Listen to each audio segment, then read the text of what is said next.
Well, I would like to welcome Heidi Zach, the co-founder and CEO of ThirdLove, to the virtual stage of WTF. Heidi, thank you so much for joining us today. I really appreciate it. Thanks for having me. So, am I right? The company's now what, 7 years old? 7 approaching 8, something like that. I lose count. Right. Time is all very, amorphous these days.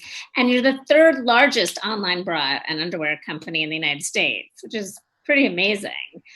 Let's start to just talk about obviously the now of it all, right? It's been, the pandemic has hit all retail companies, but ThirdLove, like many companies, has had to rethink its strategy a bit. Can you talk a little bit about, how it's affected your business and, how do you sell bras in a pandemic? Good question. So I think ThirdLove, similar to other companies, really in March, it was a tough time. So March was really difficult, and we had to do some layoffs and rethink our business model pretty quickly about how we were going to approach the next few months, not knowing. And there was so much uncertainty. Today, of course, there's still uncertainty, but I think we all know where we're at least.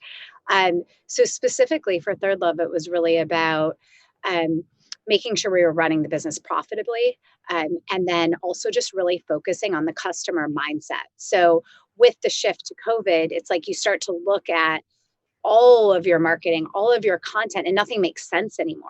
So literally within the course of 1 week, our copy and content team had to totally rethink our strategy to really get in the mindset of the customer. And that's evolved over the past few months, but certainly that idea of comfort and, our wireless sales went up, underwear sales have been up. So some women still maybe aren't wearing a bra. A lot of women are still wearing bras, and, nobody's going to the store. And interestingly, with bras, right, ThirdLove is a D2C company. We don't have any stores. So we were set up great for capturing more market share. And in particular, it's really just been around reaching the customer where she is and continuing to deliver value to her, which is getting fit for a bra online, which is what we do through our Fit Finder. And we do that really well. So there's definitely been some benefits to us from COVID, and then obviously some challenges. Do you expect to be profitable this year? Close to it.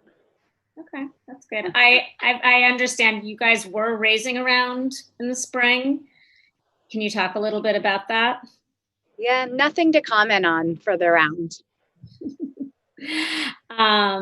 In terms of the messaging and the shift in the strategy, can you talk at all about, how you're like, since there is so much uncertainty, like, are you advertising in different places? Are you, do you see more long-term changes in your messaging?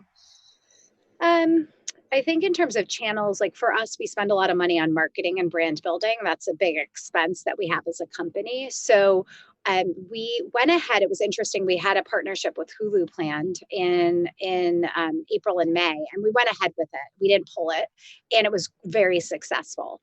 So obviously, there's these opportunities given that people are stuck at home, the kinds of media that they're consuming, and so really finding opportunity in that. And our Hulu programming was incredibly successful. So certainly just rethinking efficiency and constantly looking at the channels to see where there's opportunity, and then putting dollars to work where it makes the most sense. Was that the first time you'd partnered with like a streaming service?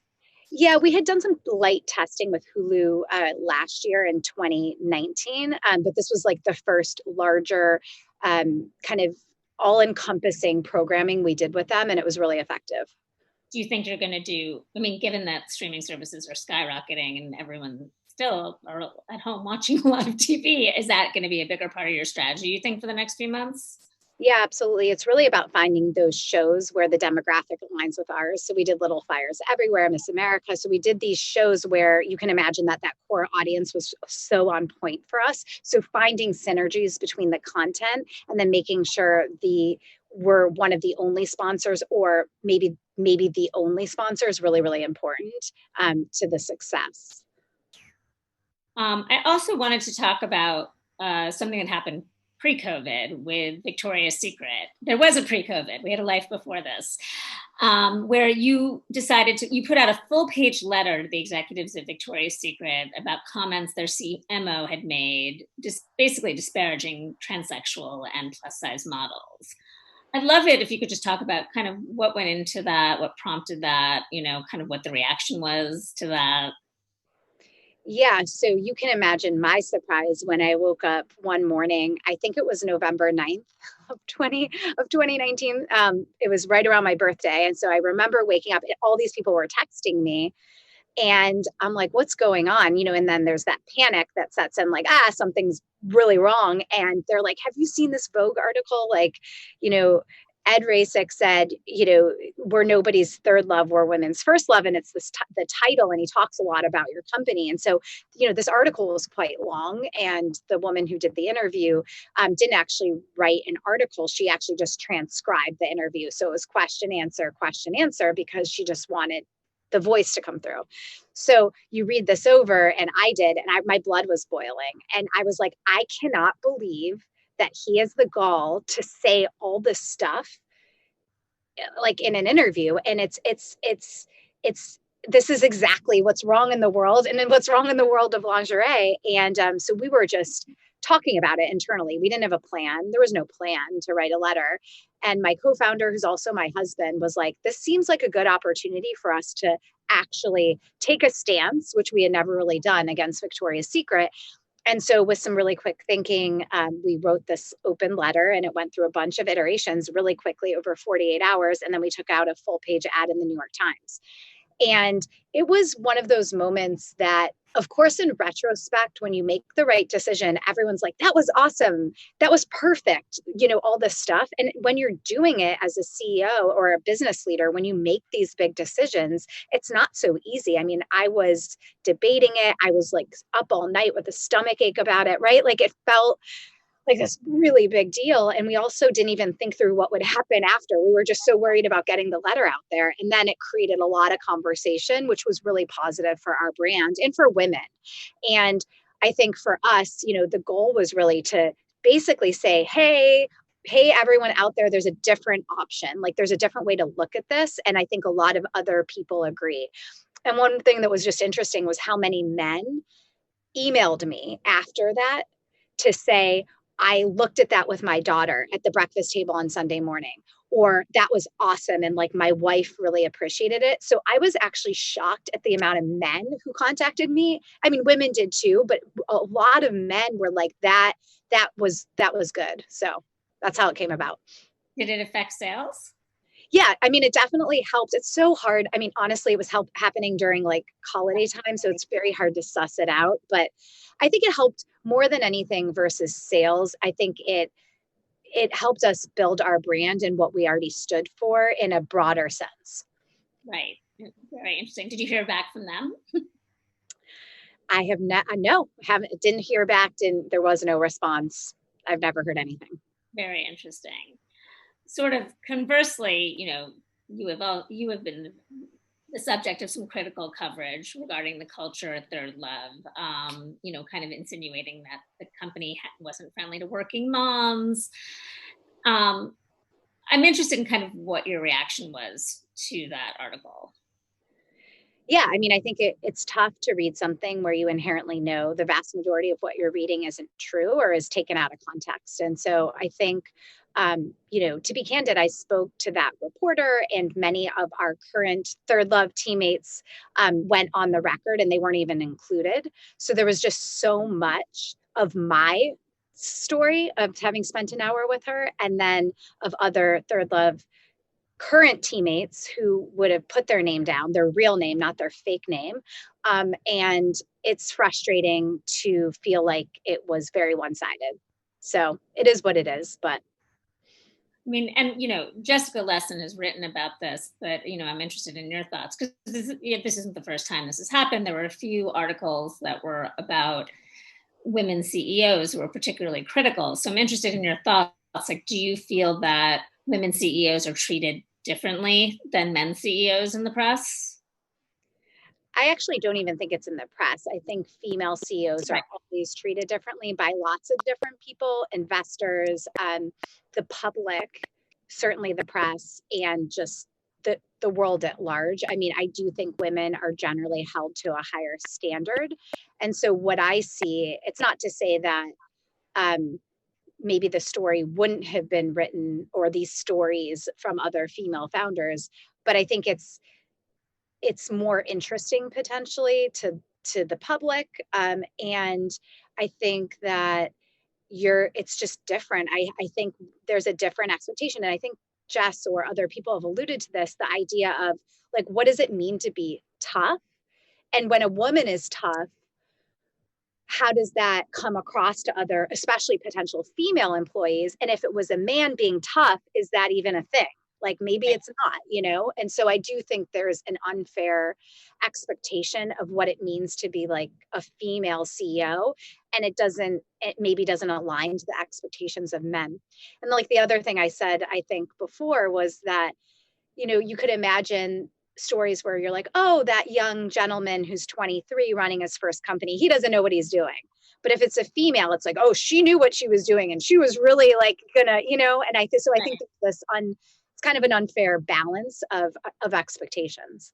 Yeah, I mean, it's interesting because it's like you damned if you do, damned if you don't. If you're not tough, you're criticized for that and it's being blamed because you're a woman. I mean, one thing that has come up a lot in some of my interviews is, you know, the bad advice that women get often is take it easy, calm down, like don't jump into anything. And I don't know that people, I mean, I don't know, have you had that experience?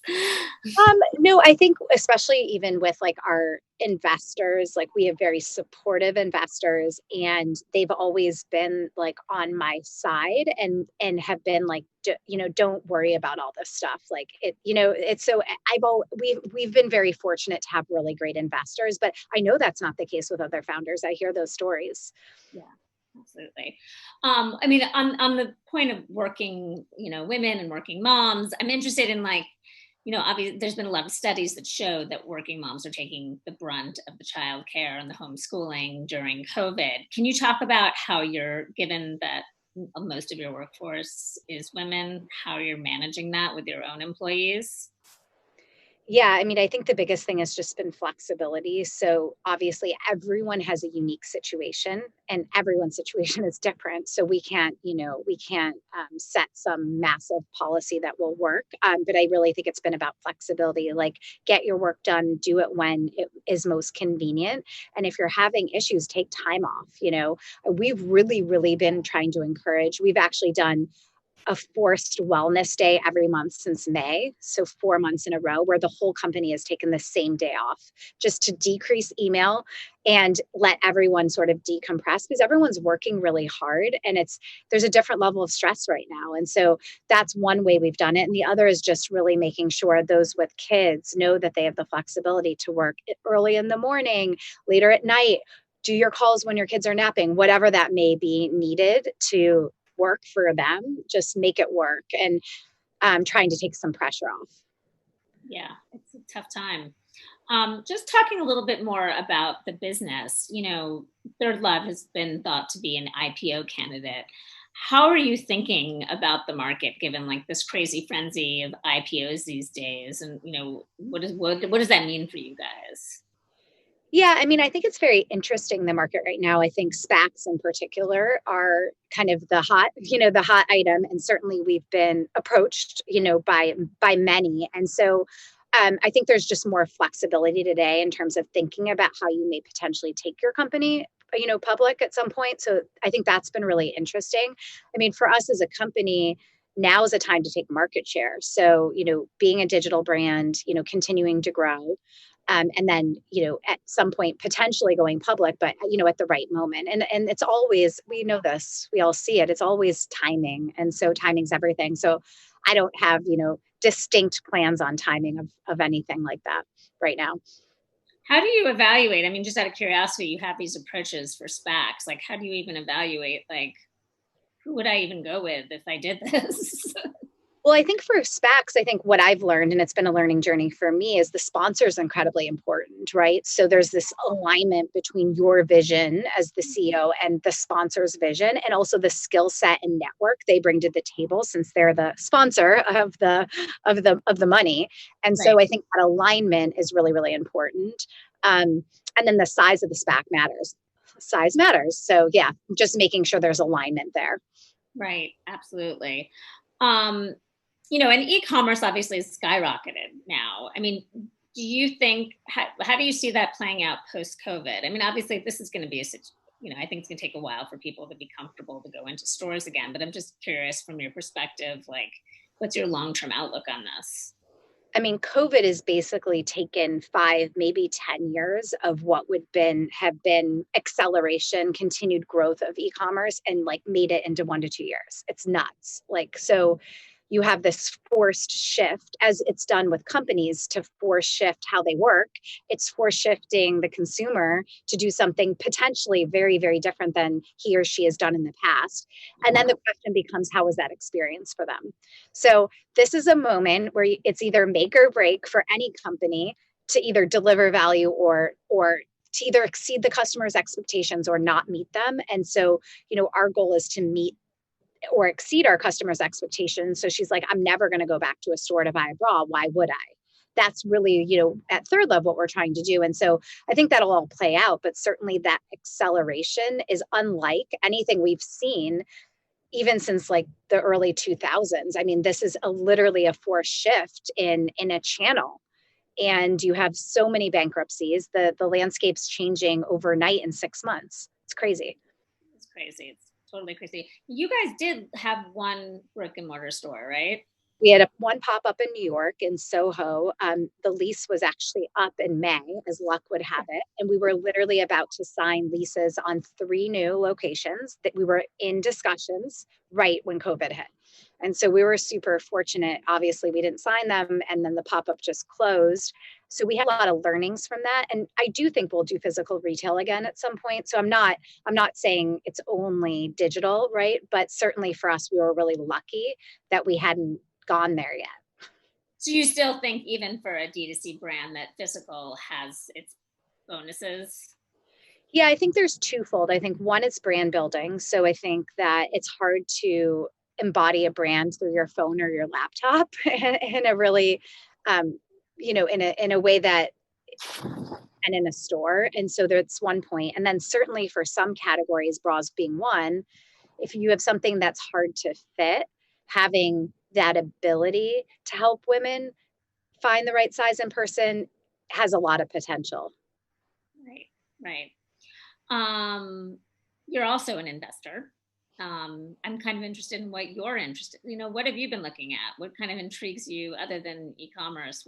What are the things are you looking at these days? So I've done probably 10 angel investments over the past few years. I only invest in female founders.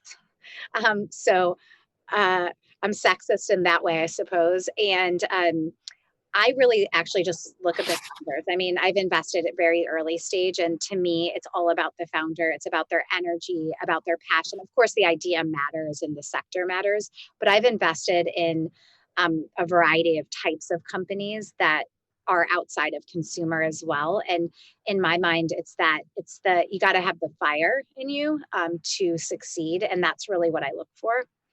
But it's been exciting. I mean, there's a handful of my angel investments that they're just crushing it because of the shift of COVID. So they've been, one is in the nail space, and you can't get a manicure in a lot of cities, and women don't feel comfortable. So that business has just completely taken off, right? And so there's just been a lot of benefits from COVID for certain companies, as much as a lot have struggled. Which one is that? Olive and June. Yep. I did my nails with Olive and June. Sarah's really great. Yeah. Yeah, that's very cool. Um, and anything else that you're interested, like at any other companies that you think are like just killing it now because of COVID? So there's another one. It's earlier stage. It's called Dipsy, and they're a platform for women's content. and they've been growing really quickly as well. There's been articles written that sexy lingerie purchases have gone up, and then there's the joke about COVID babies, but certainly I think people have more time on their hands at home, so that consumption of content or trying it for the first time, to that point, that's another one that comes to mind that I invested in a few years back. Yeah. Very interesting. Cool. Okay. Well, I want to make sure we have time for questions. So let's see what everyone wants to pose to you for questions. Thanks so much, Heidi. I really appreciate it. Thank you.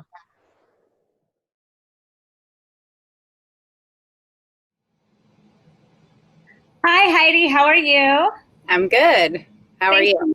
Thanks so much for joining us. I really appreciate it. With lots of questions again, obviously. It's, a really interesting time to be a CEO of a startup right now. So a lot of our attendees are obviously starting their own companies. So I'd love to kind of take some questions from them. We have one question from someone who wants to know a little bit about kind of how did you make decisions about hiring when you were first starting out? Kind of what teams did you focus on? I think you need to really identify what your strengths are. So I'd start with, who do you have on your team today? What do they do really well? And what are you personally passionate about? And what are your co-founders really good at and passionate about? And then fill in those holes. And then the way that we really approached hiring, reflecting back, was that in the early days, you need generalists. So you need people who can dig in, try different things, aren't going to get thrown if you ask them to do something they've never done before. And now, flash forward to ThirdLove today, it's totally different. We're looking for subject matter experts, right? People who walk in and they're like, you're doing this all wrong. Let me do it better than you ever have. And so it's very different, and that changes along the way, and your team really evolves too. Can you talk a little bit specifics about, who you specifically looked at to hire in those first few days, like what kind of experts you needed then versus like what a subject matter expert is today? Yeah, I mean, I think about our first marketing hire. She, in 2015, 2014, she did emails, she did social, she did influencers, she did copy, right? She did paid ads, she did everything. Whereas today, each of those things would have its own lead and be kind of really differently focused versus somebody who's doing everything. So it's the jack of all trades versus, somebody who inherently understands that narrow vertical really, really well. Yeah, absolutely. I'm also interested that I didn't ask this question before, but where does the name ThirdLove come from? So there's three.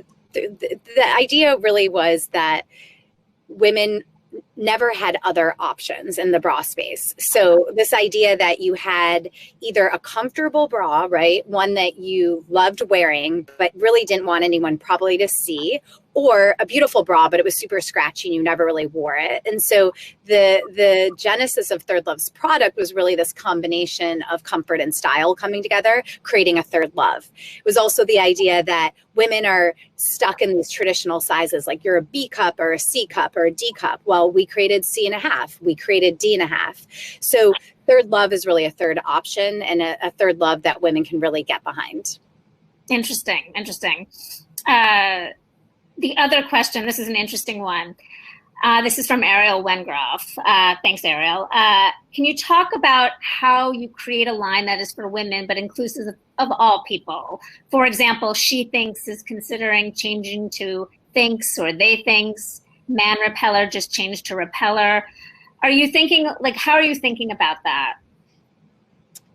Yeah, I mean, we've really founded ThirdLove to be an inclusive brand for all women, different sizes, shades, ethnicities, etc. And so that is core to who we are.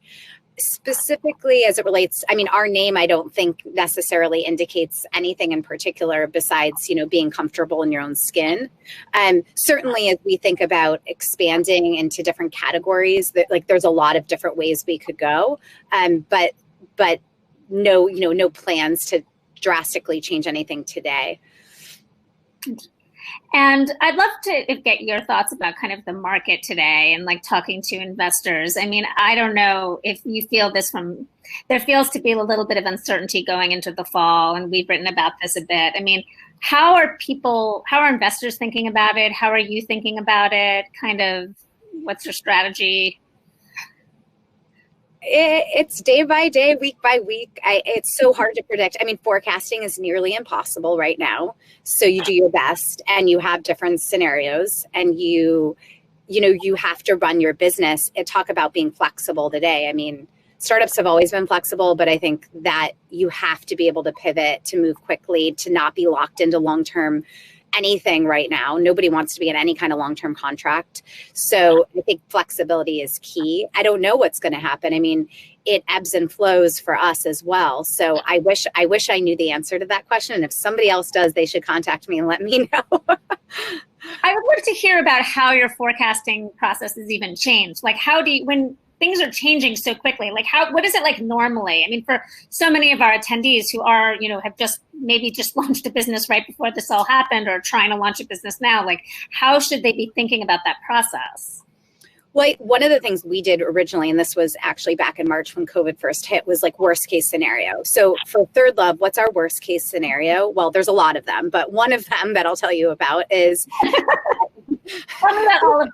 I mean, doomsday, fires, it goes totally black in the middle of the day. I don't know. It's all kinds of crazy. But for in all seriousness, one of the things we talked about was like, what if our distribution centers close down? What if they close down and they cannot ship out product? What if we have zero revenue coming in because we actually can't fulfill orders, right? Like for us, that is a real potential worst case scenario. And you start modeling that out with your expenses. And that's a low end, like the world is coming down but we need to get through it. So that was sort of like the low end of the spectrum. And then, mid was mid, and high is sort of like we're benefiting from trends in online shopping and the fact that women aren't going to want to go to a store, to buy a bra, et cetera. So just really thinking through what that looks like and reforecasting. Our poor finance team is constantly forecasting and reforecasting. To that point, you were asking tactically. I mean, we're always forecasting on a monthly basis, but sometimes these days it's even like a weekly reforecast. So there's just a lot of work going on that wasn't going on before. Yeah. Along the lines of questions around the early days, Joyce has a question about, how did you, was there a time you just wanted to give up? The business was stalling, or you just, didn't know what to do, and like how did you overcome that and get to the other side of that? I think the hardest moment for me personally where I really wanted to throw in the towel was trying to raise our A. So that was in 2015. We hadn't really found product market fit. The business hadn't yet taken off, and we had a really hard time. And anyone who's raised money knows, you hear, unless you're one of the lucky, I call it 90.1%, 99% of people who are raising money, you hear a lot of no's. And especially in the early days when you're not used to it, it's very mentally taxing and exhausting to hear that all the time. And so basically there was a moment where I was just like, screw it. Like, I'm ready to throw the towel in. Like, we're not going to get this round done. And my co-founder was like, we're going to get the round done. And we got the round done. And literally, as luck would have it, a few months after that, the business just totally took off. So that was, these are these moments that we talk about as founders. You're in the valley of death. It's the valley of death for a reason. And you feel like you're not going to make it out. And the only thing that gets you through the valley of death is being really persevering and pushing through it and getting to that other side. Interesting. Along the same line, Sophie has a great question. Knowing that a growth stage company's success will be determined by one of the many things you're trying, what new or exciting things are do you see in the future for ThirdLove? What are you thinking about, whether you're actually going to do them or not? Well, I was really excited about retail this year, and that was something that was going to be a big initiative for us. And obviously that's changed. So now we're really focusing on categories, and certainly the idea of comfort and how comfort has really changed how women think about what they're going to wear, even if we all go back to work eventually, to an office. I think the what we wear and what we feel comfortable in is changing. And so thinking through product categories that we can enter that are new, that will continue with that trend, is something we're working on right now. Those things will launch next year in 2021. Cool. Can you talk a bit about how your earlier roles to help with the demands of CEO have helped with the demands of your CEO now?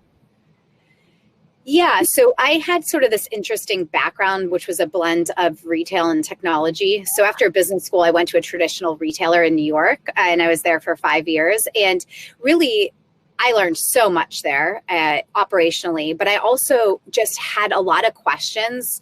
Like, I was kind of that slightly, I don't want to say annoying person, but like, why are we doing that? Like, why do we do it this way? Why don't we do it this way? And so some of those learnings or observations I saw at a big kind of standard retail company is how we built ThirdLove differently. So for example, like the lack of access to data. So I did all of our board decks at Aeropostale when I was there, and I did a lot of other analysis. And for me to get data would take weeks for me to request it, to get it sent to me. So building ThirdLove, one of the things we put first was how do we capture the data and make it really accessible for our team so we can make better decisions and move more quickly. So that's like an example of something I learned. And then Google just taught me what it's like to work at a tech company. And I had not had that exposure. And so certainly the blend of those two roles let me feel more confident, I think, in my abilities to lead a new kind of D2C retail organization. Jenna Lyons also talked about this idea of like how technology kind of affects fashion, and she has kind of gotten the pros and cons. I mean, you just gave some good data. Is obviously a huge advantage, right? Take the data, create a better bra. But I mean, can you talk a little bit about some of the disadvantages? That's a great question. It's so true. So creativity is still the core of any brand, right? And creativity, you can't use data to make people creative or to make the right decision. And there's a balance of art and science and what I like to call your common sense hat. And so data can lead you all kinds of crazy directions unless you have your common sense hat on, because that allows you to look at the data and understand if you're not looking at it correctly or you didn't pull the right thing. And so that's, I think, where people can go wildly wrong is only looking at the data, making all these decisions, and then the output is terrible. So it's not the solve for everything, but certainly for some things it works well, but for others, not so much. Right. Absolutely. I have a question that I'm curious. How do you manage having your husband as your co-founder? What are the pros and cons of that? How do you make it work? Yeah, it's a question I get a lot. I think so if you think about if you're choosing a co-founder, what's most important, right? It's somebody who you inherently trust, that you can communicate well with. Those are probably like three, probably having different skill sets. Like if you had to list the top 3 things that's important in a founder, or getting a co-founder, and certainly like trust and communication. If you don't have that in your marriage, well, we all know where that goes. But so I think those were inherently there for us and allowed us to be successful. And also having somebody you can talk to. I mean, I think it'd be really frustrating if your co-founder has to listen to you all day long talk about your business and the stress. And we just talk about work all the time, and it's totally okay. So that's how we do it. That's awesome. Awesome. On that note, I want to thank you again, Heidi. I really appreciate it. And thank everyone for their great questions. At Intuit, we believe you cannot have prosperity without equality. Women and people of color should not be paid less than men for the same work. 3 years ago, we made a commitment to reach and maintain pay equity for our employees. But pay equity is an ongoing process, and all companies must join this fight. Like the 19th Amendment, we are not done.